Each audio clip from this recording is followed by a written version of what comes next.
Hey guys. So today we have a very special thing. It is our first 4 Fridays, and today we're going to read the first 4 pages of Cemetery Boys by Aiden Thomas. So this is my first time doing this, so please excuse me if things are a little wonky getting set up here. Okay, so here we go. So our book today is Cemetery Boys, and I'm going to first read you a description with, and I'm going to show you the book cover, and then we'll get right into the first 4 pages. So I'm going to turn you around, and just going to make this here. Put that there. All right. Cemetery Boys by Aiden Thomas.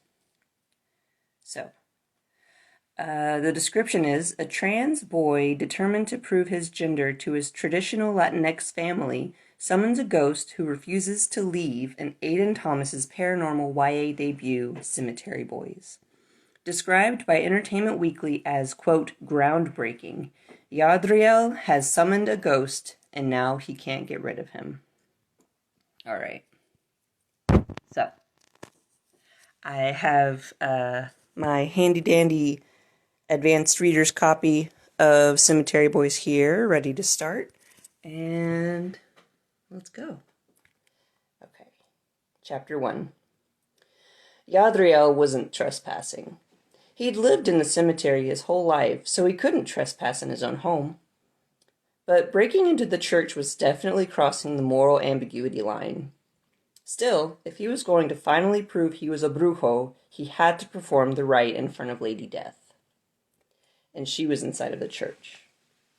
The black hydro flask full of chicken blood thumped against Yadriel's hip as he snuck past his family's small house at the front of the cemetery. The rest of the supplies for his ceremony were tucked away inside his backpack. He and his cousin Maritza ducked past the front windows, careful not to bump their heads on the sills. Silhouettes of the Brujex celebrated inside danced across the curtains. Their laughter and the sound of music filtered through the graveyard. Yadriel paused, crouched in the shadows to check the coast was clear before he jumped from the porch and took off. Maritza followed close behind, her footsteps echoing in tandem with Yadriel's as they ran down stone paths and through puddles. Yadriel's heart fluttered in his chest, fingers brushing along the wet brick of a columbaria wall as he watched for any signs of the brujos on graveyard duty that night. Patrolling the cemetery to make sure none of the spirits of the dead were causing trouble was part of the men's responsibilities. Spirits turning maligno were few and far between, so the brujos' rounds mostly consisted of making sure outsiders hadn't snuck beyond the walls, keeping the graves clear of weeds and general maintenance. The younger brujos always complained about being on graveyard duty, but if it meant being accepted as a brujo in their community, Yadriel would happily chase off raccoons, prune the paths, and repaint the tombs. Hearing a vihuela being played up ahead, Yadriel ducked behind a sarcophagus, dragging Maritza down with him. Peeking around the corner, he saw Felipe Mendez lounging against a tombstone, playing his guitar and singing along. Felipe was a more recent resident of the Brujex cemetery. The day of his death, barely over a week ago, was carved into the headstone next to him. Brujex didn't need to see a spirit to know one was nearby. The men and women in their community could sense it, like a chill in the air, a tickle on their skin, or just an itch at the back of their mind. It was one of their inherent powers, given to them by their lady. The powers of life and death, the ability to sense illness and injury of the living, and to see and communicate with the dead, which is pretty dope. Of course, this ability wasn't very useful in a cemetery full of spirits. Instead of a sudden chill, wandering through the cemetery left a constant icy tickle on his neck. In the dark, Yadriel could barely spot the transparent quality of Felipe's body. Felipe's fingers moved in a ghostly blur as they plucked at the strings of his vihuela, his tether, the material possession most important to him, which kept him anchored to the land of the living. Felipe wasn't ready to be released to the afterlife quite yet. He spent most of his time in the graveyard playing his music and drawing the attention of the brujas, both of the living and the dead variety. His girlfriend, Claribel, always chased them off, and the two spent hours together in the cemetery, as if death had never parted them to begin with. Yadriel rolled his eyes. It was all very dramatic, if you asked him. It'd be nice if Felipe could pass on already. Then Yadriel could get a good night's rest without being woken up by Felipe and Claribel's bickering, or worse, his terrible renditions of, quote, Wonderwall. But the brujos didn't like forcing a spirit to cross over. As long as the spirits were peaceful and hadn't turned maligno, the brujos left them alone. But no spirit could stay forever. Eventually, spirits would become demented, twisted versions of themselves.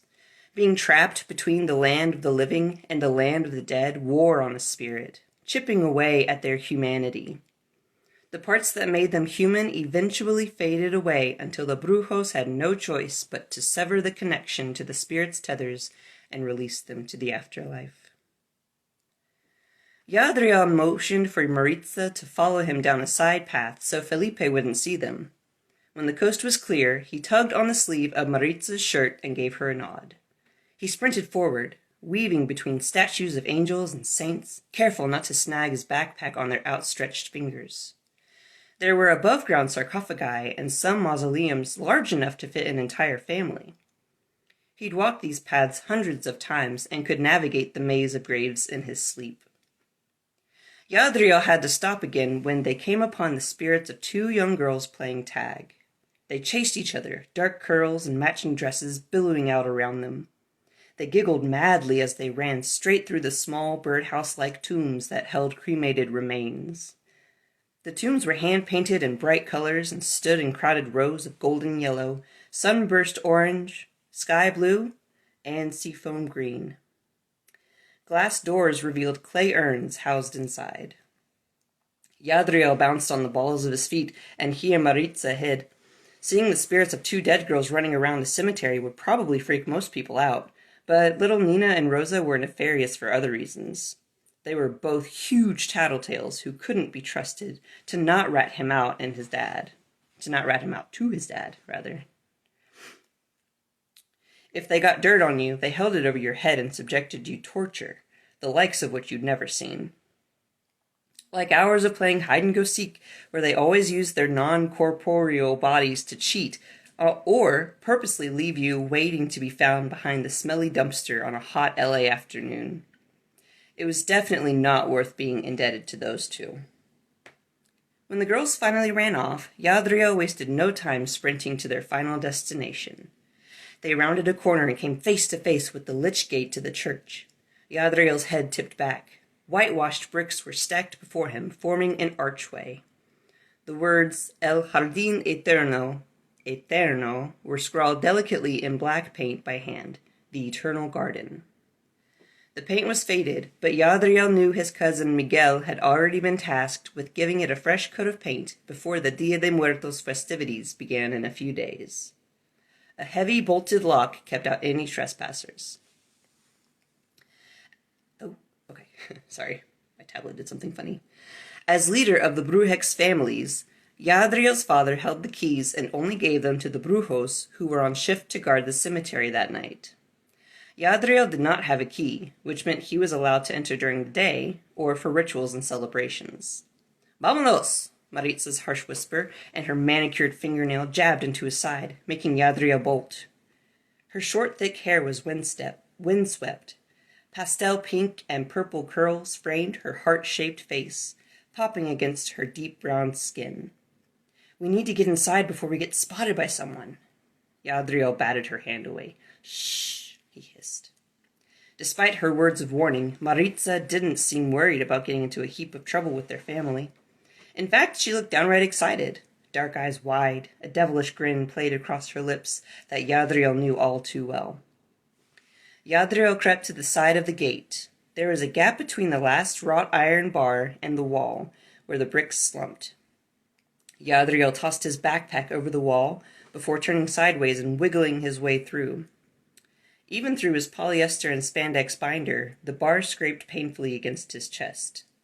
On the other side, he took a moment to adjust his half-tank top under his shirt so the clasps didn't dig into his side. It had taken a while to find one that masculinized his chest without being itchy or chokingly tight. Slinging his backpack over his shoulder, Yadriel turned to find Maritza having a bit more difficulty. Her back was pressed against the bricks, her legs straddling the bar as she tried to drag herself through. Yadriel stuffed his fist against his mouth, stifling a laugh. All right, that was 4 pages. Are you guys excited yet? So, I can tell you that I read this book and I absolutely loved it. So, keep an eye out for Cemetery Boys by Aiden Thomas at the library. And whenever it comes in, you can check it out and read it. Alright guys, that's all I got for today. Is there a book that you want to hear the first 4 pages of? If so, leave a comment, let me know, and maybe we'll read that next time. Sound cool? Alright guys, it's good to see you. Take care. Wash your hands, and we will see you next week. Alright, take care.